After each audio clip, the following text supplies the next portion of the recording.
lebih baik jatuh ke dalam tangan Tuhan daripada jatuh ke dalam tangan manusia. Lalu berkatalah Daud kepada Gad, "Sangat susah hatiku, biarlah kiranya kita jatuh ke dalam tangan Tuhan, sebab besar kasih sayangnya. Tetapi janganlah aku jatuh ke dalam tangan manusia." 2 Samuel 24 ayat 14. Daud diperhadapkan dengan pilihan yang sulit dan semuanya beresiko. Namun, ia memilih jatuh ke dalam tangan Tuhan daripada jatuh ke dalam tangan manusia, yaitu musuhnya. Daud mengenal siapa Allahnya. Oleh sebab itu, ia tidak menyayangkan dirinya, bahkan rakyat yang bersama dengan dia.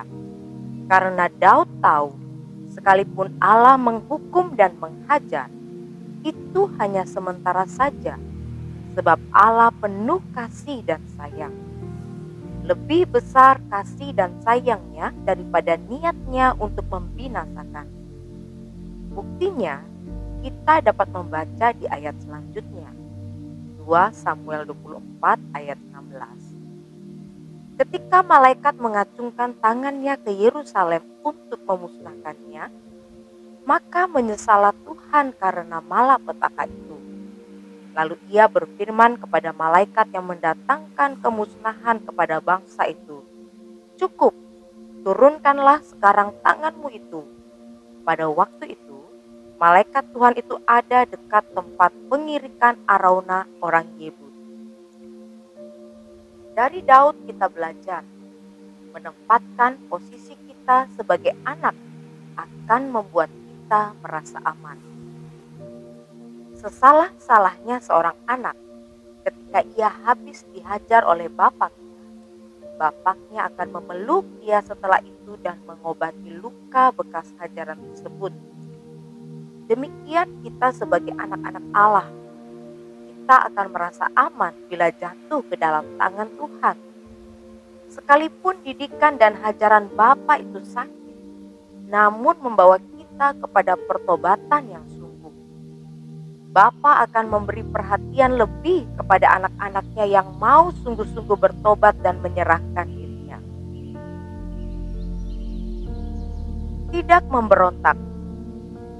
Dalam pilihan yang sulit, Daud tidak memberontak atau berusaha bernegosiasi dengan Tuhan.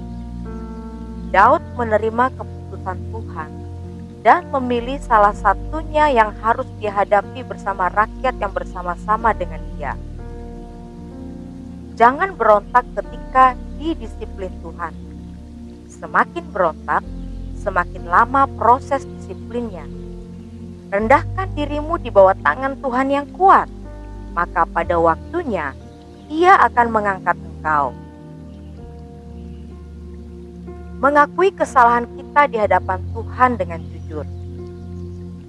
Salah satu perkara yang dicinta Tuhan dari Daud adalah kejujurannya yang tulus. Daud tidak pernah punya agenda pribadi di balik itu. Daud hanya mementingkan kepentingan rakyatnya. Bagi Daud, rakyat yang ia pimpin bak kawanan domba yang dipercayakan kepadanya yang harus dijaga dan diberi makan. Setiap kesalahan tentunya ada konsekuensi. Namun, jauh lebih aman ketika kita didisiplin oleh tangan Tuhan. Menderita karena kesalahan yang kita buat akan membuat kita pada pertobatan yang benar bila kita memilih jatuh ke dalam tangan Tuhan.